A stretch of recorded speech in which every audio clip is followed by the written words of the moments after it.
I'm Diana McCullough. And I'm Andrew Ivamy. And this is episode 12 of Fan vs. Fan for The Flash. Poof.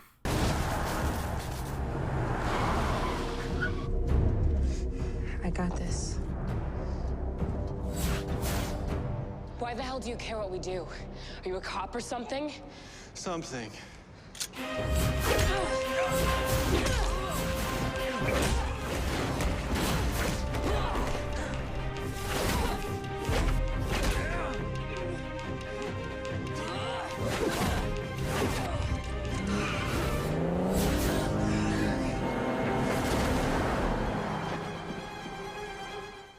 On tonight's episode of The Flash, there was a lot going on. We had Peekaboo breaking her boyfriend out of prison, going on a heist to pay back money, other things going on.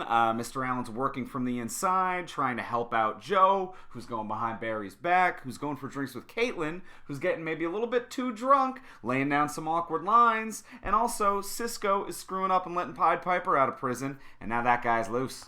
Also, little Grodd. A little bit Grodd. So Diana, what did you like about tonight's episode? What are your pros? I really liked this episode. I actually had a lot of pros because there's so many storylines There's going a lot on. going It's on hard here. to comment on just one thing. There was a lot of really little clever things that happened. Okay. And by that I mean I really liked that Barry interrogated a prisoner by taking him out of prison so he'd get more prison time. That's super clever. Trapping Peekaboo with a reverse mirror so she can't see anything. Yeah. Super, super cool. Even the way Cisco actually tortures Pied Piper a little, but it was still clever. He had a plan. Yeah, they all had some pretty clever techniques. Throughout the episode, really cool stuff happened. Even Peekaboo had some really nice fight techniques. I liked Peekaboo's fighting style, like when she would take Barry to a high place and then drop him a little. Yeah, really cool. Well, I know you got a lot of pros. What else you got going on here?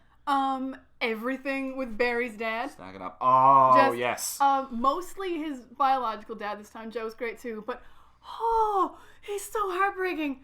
Just like, he's the one person Barry can't save because he's in prison. He can't get to him when a guy stabs him. A guy gets stabbed in an alley. Barry can save that guy, but Barry can't save his dad, and it breaks my heart.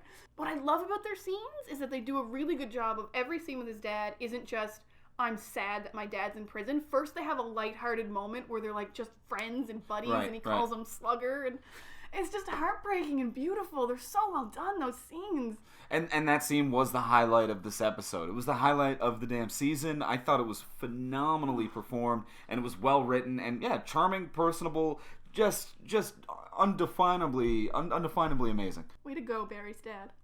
Best dad. Mr. Two best dads. Two best dads. Yeah. Best dad number one. Those are my pros. What did you like about today's episode? What I liked was a little bit of a branch off from Joe's scene. I kind of like that background Joe storyline.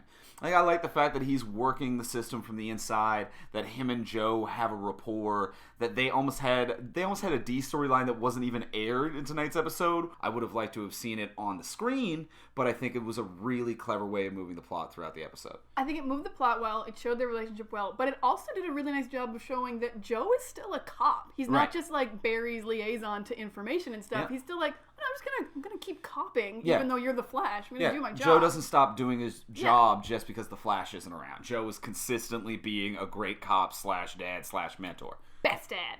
Great cop. Other best dad. There's two best dads. So let's talk cons. What didn't work on tonight's episode? It's hard to say what didn't work, but I found there were just way too many plot lines in this episode. Oh my god, Hartley getting out, Ronnie stuff.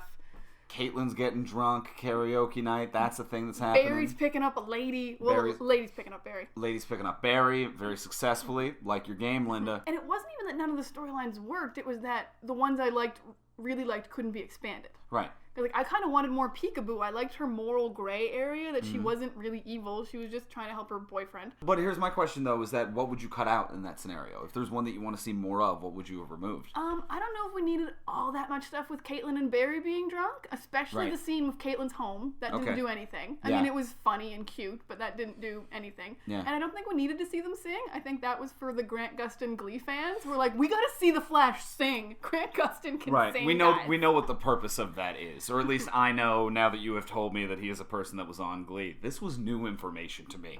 What were your cons this episode?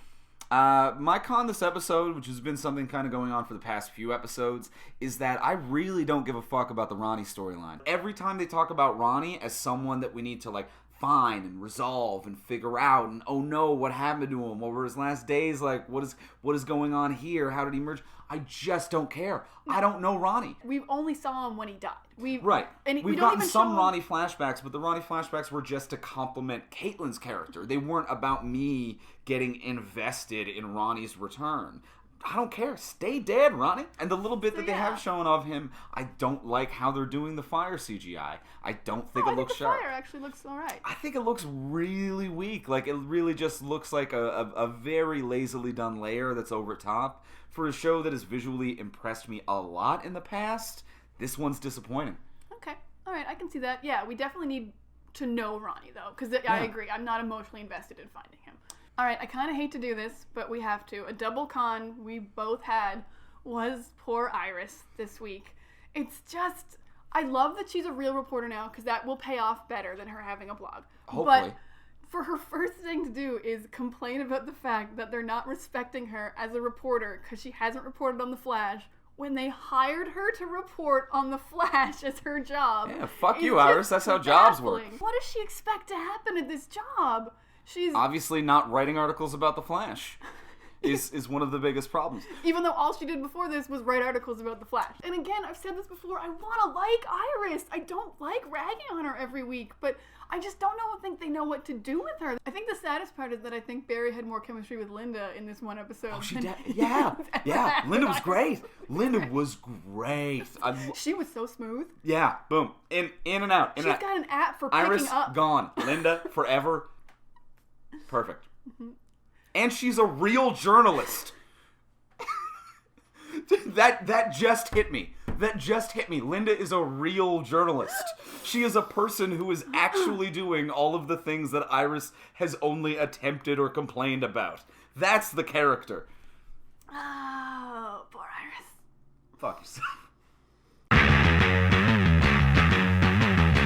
So, Easter eggs. We didn't have very many this week, but the big one that most DC fans would have caught is Linda Park, the new person that Barry is dating. And this is a little confusing because anyone who reads the comics knows Linda is actually the second Flash, is Wally West's wife. Okay. Mm-hmm. And she's also a reporter in that universe, though. Both Flashes marry reporters. Oh, that's nice. They got a thing. It's a legacy. It's a legacy. They like that. So I don't know what this means they're going to do, if they're just never going to have Wally West, or if when they introduce Wally, he's going to be much older than usual. Right, or they'll just write off Iris and it's Linda forever. And another really quick Easter egg, after Barry gets shot, he makes a joke and he says, well, I guess I'm faster than a speeding bullet. And we all know who that's a reference to. Wonder Woman. Superman. Well, that too. Superman is faster than a speeding bullet. And, of course, Flash is faster than Superman. We know that. They've raced a bunch of times, and Flash just destroys him. It's great. And our final Easter egg, it's actually come up before, but we're going to go into a little more detail. This week, we finally saw Grodd. Grodd! Just like that. But killing guys kind of like dinosaurs on Jurassic Park for some reason. Oh, it's great. It's great. So for those who don't know, Gorilla Grodd is a very intelligent ape who's actually from a city of intelligent apes in the comic books. He wasn't made by Wells like he is in the show. Yep. And he leaves the city of intelligent apes because they don't really respect him. And he comes into the human world to try to turn all the humans into intelligent apes who apparently will then respect him. He's never got a good plan. No. I mean, he usually has a good plan, but the payoff seems weak. The payoff never works. Yes. But I'm still very excited to see him. He can usually also mind control people. Not sometimes naturally, sometimes he needs a little headband thing. Right. But yeah, so he does mind control. He wants to turn everyone to apes. One time he actually turned the entire Injustice gang into apes without their knowledge, and Luthor just went, really? This was the plan? And it was probably the greatest moment on Justice League. It's really good. And there's also a lot of super intelligent apes around. Do not confuse Gorilla Grodd with Monsieur Mala or the Ultra Humanite. This is Gorilla Grodd we're dealing with. That's why I wrote his name all over those walls. Yes. I'm not Monsieur Mala. Grodd. It's terrible. Why would he say it in French if he was Grodd?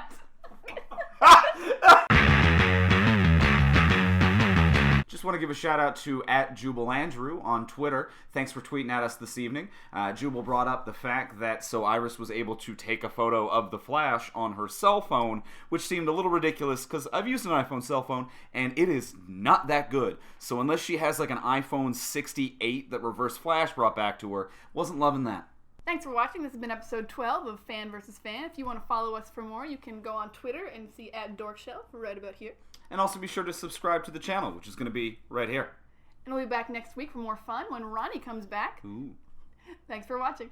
Kicked him out.